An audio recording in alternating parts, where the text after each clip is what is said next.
Assalamualaikum warahmatullahi wabarakatuh. Yazid Ar-Raqashi meriwayatkan dari Anas bin Malik, malaikat Jibril datang kepada Rasulullah pada waktu yang tidak biasa dengan raut muka yang berbeda dari biasanya. Rasulullah bertanya, "Wahai Jibril, kenapa aku melihat raut mukamu berbeda?" Jibril menjawab, "Wahai Muhammad, aku datang kepadamu pada saat Allah memerintahkan supaya api neraka dinyalakan. Tidak pantas jika orang yang mengetahui bahwa neraka, siksa kubur, dan siksa Allah itu sangat dahsyat untuk bersenang-senang sebelum dirinya merasa aman dari ancaman itu." Rasulullah Shallallahu Alaihi Wasallam pun menjawab, "Wahai Jibril, lukiskanlah keadaan neraka itu kepadaku." Jibril berkata, "Baik." Ketika Allah Subhanahu wa Ta'ala menciptakan neraka, apinya dinyalakan 1000 tahun hingga warnanya hitam pekat. Nyala dan baranya tidak pernah padam. Demi zat yang mengutus engkau kebenaran sebagai nabi, seandainya neraka itu berlubang sebesar lubang jarum, niscaya segenap penghuni dunia akan terbakar karena panasnya. Demi zat yang mengutus engkau dengan kebenaran sebagai nabi, seandainya ada baju penghuni neraka itu digantung di antara langit dan bumi, niscaya semua penghuni dunia akan mati karena bau busuk dan panasnya. Demi zat yang mengutus engkau kebenaran sebagai nabi, seandainya sehasta dari mata rantai sebagaimana yang disebutkan di dalam Al-Quran diletakkan di puncak gunung, niscaya bumi sampai ke dalamnya akan meleleh. Demi zat yang mengutus engkau kebenaran sebagai nabi, seandainya ada seseorang berada di ujung barat dunia ini disiksa, niscaya orang yang berada di ujung timur akan terbakar karena panasnya. Neraka itu mempunyai 7 pintu dan masing-masing pintu dibagi-bagi untuk laki-laki dan perempuan. Rasulullah bertanya, "Apakah pintu-pintu itu seperti pintu kami?" Jibril menjawab, "Tidak. Pintu itu selalu terbuka dan pintu yang satu berada di bawah pintu yang lain.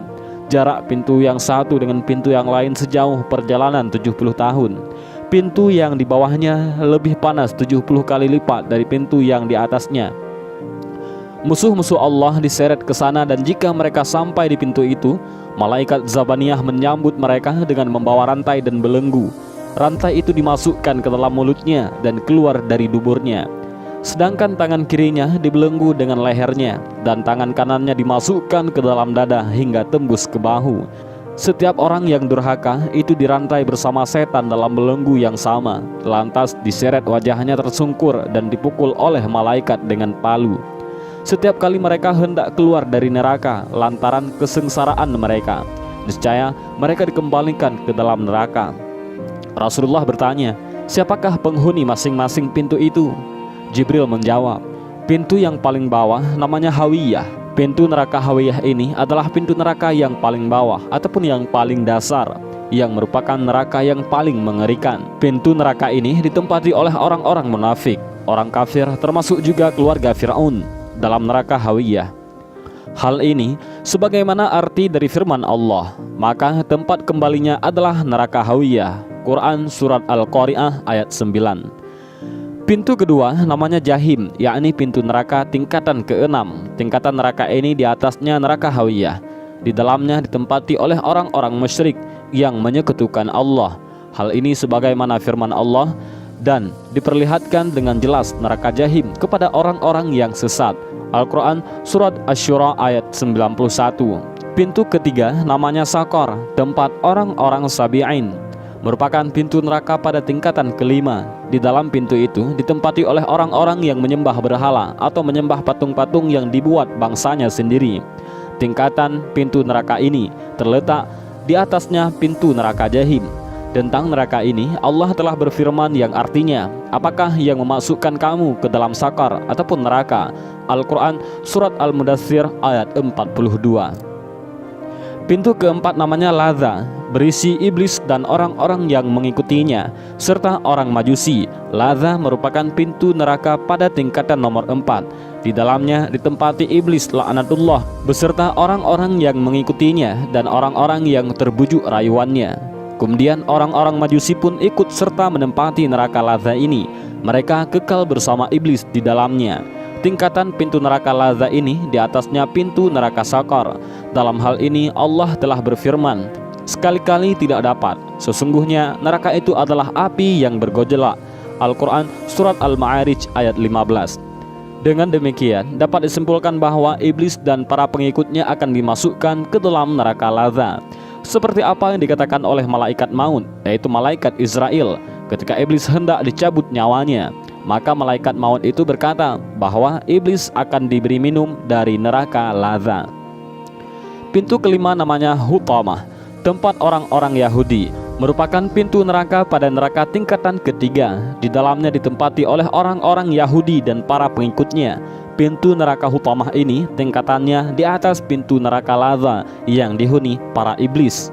Tentang neraka Hutamah ini Allah telah berfirman dalam Al-Quran, "Dan tahukah kamu apa Hutamah itu? Yaitu api yang disediakan Allah yang dinyalakan." Al-Quran Surat Al-Humazah ayat 5-6. Pintu keenam namanya Sa'ir, merupakan pintu neraka pada neraka tingkatan kedua. Di dalamnya ditempati oleh orang-orang Nasrani dan para pengikutnya. Pintu neraka ini berada di atas tingkatan pintu neraka Hutamah. Mengenai neraka ini, Allah Ta'ala telah berfirman, "Dan dia akan masuk ke dalam api yang menyala-nyala ataupun neraka." Al-Quran Surat Al-Insyiqaq ayat 12. Selanjutnya Jibril alaihissalam terdiam karena merasa segan kepada Rasulullah. Kemudian Rasul pun bertanya, "Kenapa engkau tidak memberitahukan penghuni pintu yang ketujuh?" Jibril menjawab, "Pintu ketujuh namanya pintu neraka Jahannam, merupakan pintu neraka yang paling atas ataupun yang paling pertama. Di dalamnya berisi umatmu yang melakukan dosa-dosa besar dan tidak taubat sampai mereka meninggal dunia." Rasulullah pun pingsan mendengar penjelasan Jibril tersebut. Jibril meletakkan kepala Rasulullah di pangkuannya sampai beliau sadar kembali. Salman Al-Farisi datang dan berdiri di depan pintu seraya berkata, "Assalamualaikum ya ahlal baitir rahmah. Apakah saya bisa bertemu dengan junjunganku Rasulullah Shallallahu Alaihi Wasallam?" Namun tidak ada yang menjawab, sehingga mereka pun menangis dan terjatuh. Rasulullah bersabda, "Betapa besar cobaan yang menimpaku dan aku merasa sangat sedih. Jadi, ada di antara umatku yang akan masuk neraka?" Tanya Rasulullah. Jibril menjawab, "Benar, yaitu umatmu yang mengerjakan dosa-dosa besar." Kemudian Rasulullah Shallallahu Alaihi Wasallam pun menangis dan Jibril pun juga ikut menangis. Rasulullah Shallallahu Alaihi Wasallam lantas masuk ke rumahnya dan menyendiri. Beliau hanya keluar rumah jika hendak mengerjakan sholat dan tidak berbicara dengan siapapun. Dalam salat beliau menangis dan sangat merendahkan diri kepada Allah Ta'ala. Pada hari yang ketiga, Abu Bakar radhiyallahu an datang ke rumah beliau dan mengucapkan salam, "Assalamualaikum ya ahlal baitir rahmah. Apakah saya bisa bertemu dengan Rasulullah Shallallahu Alaihi Wasallam?" Namun tidak ada seorang pun yang menjawabnya, sehingga Abu Bakar menangis tersedu-sedu. Umar radhiyallahu an datang berdiri di depan pintu seraya berkata, "Assalamualaikum ya ahlal baitir rahmah. Apakah saya bisa bertemu dengan Rasulullah?" Namun tidak ada seorang pun yang menjawabnya, sehingga Umar lantas menangis tersedu-sedu. Kemudian Salman bangkit dan mendatangi rumah Fatimah. Sambil berdiri di depan pintu, ia berkata, "Assalamualaikum wahai putri Rasulullah." Sementara Ali radhiyallahu an sedang tidak ada di rumah. Salman lantas berkata, "Wahai putri Rasulullah, dalam beberapa hari ini Rasulullah suka menyendiri. Beliau tidak keluar rumah kecuali untuk salat dan tidak pernah berkata-kata serta tidak mengizinkan seseorang untuk masuk ke rumah beliau." Fatimah lantas pergi ke rumah ayahnya. Di depan pintu rumah Rasulullah, Fatimah mengucapkan salam dan berkata, "Wahai Rasulullah, saya adalah Fatimah." Waktu itu Rasulullah sedang sujud sambil menangis, lantas mengangkat kepala dan bertanya, "Ada apa wahai Fatimah?" "Aku sedang menyendiri." "Bukakan pintu untuknya." Maka dibukakanlah pintu untuk Fatimah. Fatimah menangis sejadi-jadinya karena melihat keadaan Rasulullah yang pucat pasi. Tubuhnya tampak sangat lemah, mukanya sembab karena banyak menangis. Fatimah bertanya, "Wahai Rasulullah, apakah yang sedang menimpa dirimu wahai ayahku?" Beliau bersabda, "Wahai Fatimah, Jibril datang kepadaku dan melukiskan keadaan neraka. Diberitahukan kepadaku bahwa pada pintu yang teratas diperuntukkan bagi umatku yang mengerjakan dosa besar. Itulah yang menyebabkan aku menangis dan sangat sedih." Fatimah bertanya, "Wahai Rasulullah, bagaimana mereka masuk ke neraka itu?" Beliau bersabda, "Mereka digiring ke neraka oleh malaikat. Wajah mereka tidak hitam, mata mereka tidak biru, mulut mereka tidak disumbat, dan mereka tidak dibelenggu ataupun dirantai. Fatimah bertanya, "Wahai Rasulullah, bagaimana sewaktu mereka digiring ke neraka oleh malaikat?" Beliau bersabda, "Laki-laki ditarik jenggotnya, sedangkan perempuan dengan ditarik rambut ubun-ubunnya. Banyak di antara umatku yang masih muda, ketika ditarik jenggotnya untuk digiring ke neraka berkata, 'Betapa sayang kemudaan dan ketampananku.' Banyak di antara umatku yang perempuan ketika ditarik ke neraka berkata, 'Sungguh aku sangat malu.' Ketika malaikat yang menarik umatku itu sampai ke neraka dan bertemu dengan Malik, Malik bertanya kepada malaikat yang menarik itu, 'Siapakah mereka itu? Aku tidak pernah melihat orang-orang yang tersiksa seperti mereka.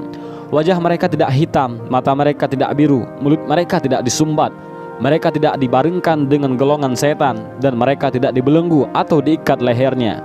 Malaikat itu menjawab, 'Kami diperintahkan untuk membawa mereka kepadamu dalam keadaan seperti itu.'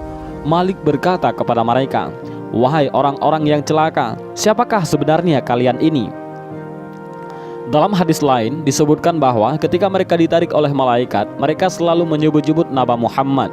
Ketika mereka melihat Malik, mereka lupa untuk menyebut nama Muhammad SAW karena seramnya malaikat Malik.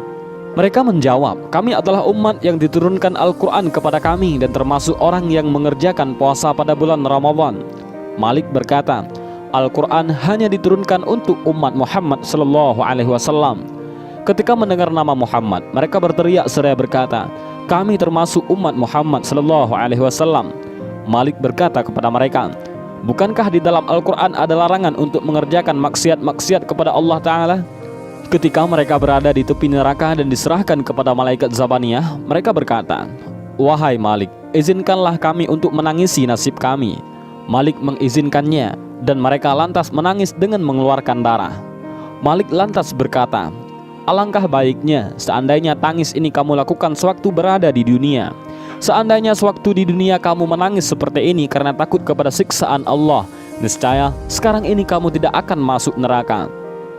Malik lalu berkata kepada Zabaniyah, 'Lemparkan mereka ke dalam neraka.'